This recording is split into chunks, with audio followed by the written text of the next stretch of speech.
Ever wonder what everyone's doing on their phones? They're banking with Bank of America. They're saving, planning, and budgeting all before dessert. Digital tools so impressive, you just can't stop banking. What would you like the power to do?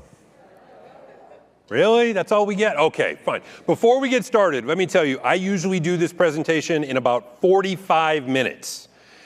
And they told me I only had 8. So you're going to have to take my word on some of the things I say. There's a lot of evidence and data and back that's not going to be included. Why? Because they said these things tend to go better when you put up a fact up there that's going to shock people, then you tell them what you're going to do about it, and then you inspire them and move them out. And the 45-minute version will do none of those things. It will just put you to sleep.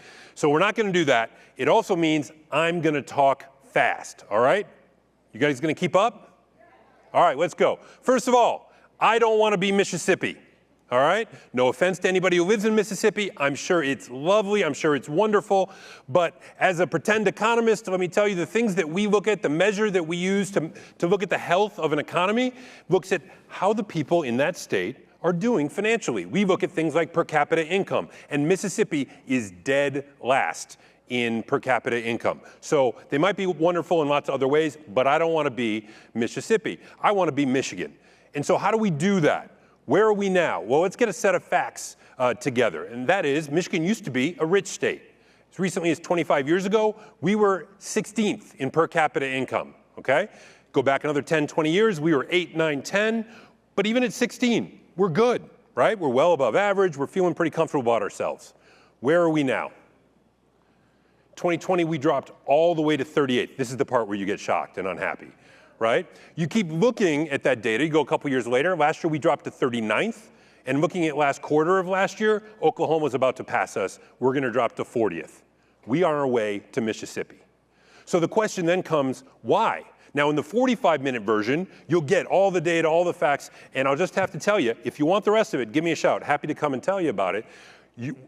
But in that longer version, a lot of what you're thinking right now, probably actually not right.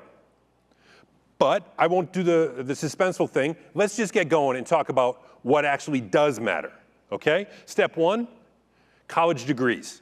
The number one thing that explains the per capita income differences between places is the percentage of folks in those areas that have college degrees. Let's not overthink it. It doesn't matter if it's a STEM degree or a liberal arts degree. Google did a survey of all their Googlers, apparently is what they call them, to figure out who the most successful ones were. And it wasn't engineers, it wasn't computer scientists, it was liberal arts majors. Don't overthink it. College degrees are what matter. They explain 60 to 70% of the difference in various places. And if you want to know what you're going to look like in 10 years, leading indicator, 25 to 35-year-olds with a college degree, okay? Where is Michigan? Here's that number again. We are 38th.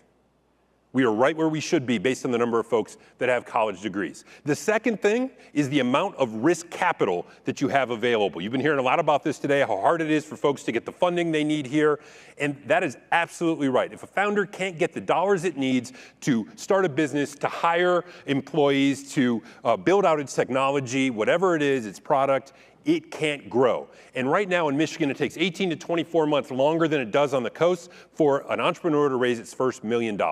We have to change that. And finally, knowledge jobs.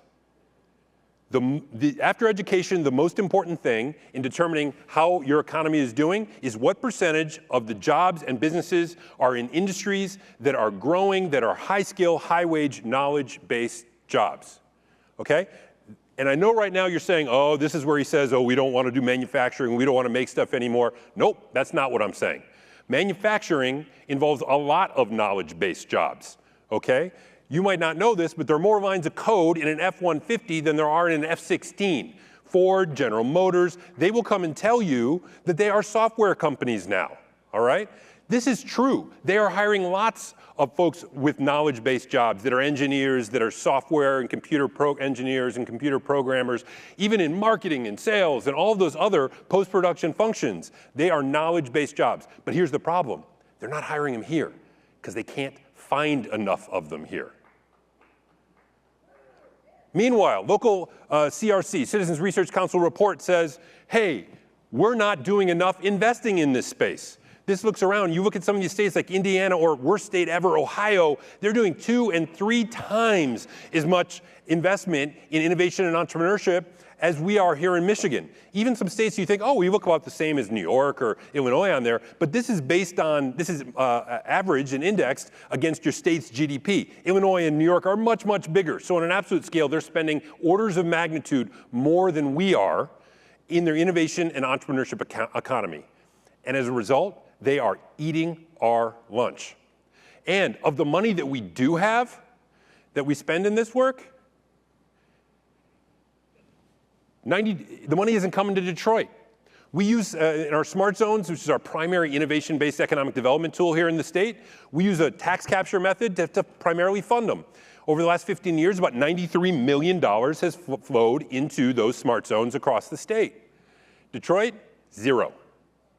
So not only underfunding, we're not supporting our biggest city and its innovation efforts. And yet, recent report says that the smart zone and tech activity happening in Detroit is almost the best smart zone in the state, despite not having this capture. So what are we going to do? This is the part where we talk about what we're going to do and you get excited. All right? So we are going to invest in innovation and economy at a rate just equal to what other folks are doing. What does that mean?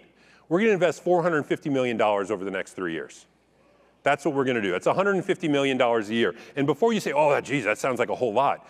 Well, that's not as much. It's a fraction of what we spend in a lot of other economic development projects. And these not only have the same indirect benefits on economic activity and taxes paid and things like that, they also have direct benefits because we're not giving this money away. Notice I keep saying we're going to invest this money. When you invest something, you expect a return. And it's not just an indirect one. We expect a direct return. So of that 450, we're going to put $200 million into a fund of funds to invest in private equity and venture capital funds that will invest in Michigan's existing businesses and help folks start new ones. Okay? This is going to do like 3 things. 1, it's going to help those companies grow here. 2, it's going to help create an ecosystem of funders that are more comfortable with these types of businesses and investments. And 3, we're going to make money because we're going to invest in those funds as limited partners just like everybody else. Historically, this asset class will return a cash-on-cash return of 2 to 3x over 7 to 10 years. So we put $200 million in. We expect to get $400, $500, $600 million back out over the course of 10 years. $450 million in total, and we're already getting $400, $500, $600 million back. Secondly, we're going to invest $150 million into pre-seed and seed, the earliest stages of funding. Now, why do we need to do that in addition? Because there are not as high returns in this sector. And so private money doesn't flow in the same way. Returns here, if you do it right, will get you your money back. Okay? So this is how we help get that founder, their first $1 million quicker. Okay? We just did something, a $65 million, I would say, down payment on this through the Innovation Evergreen Fund. I think that's great, but we need to do it more, and we need to do it more consistently. And like I said, $150 million goes in. If you do it right, you get your $150 million back.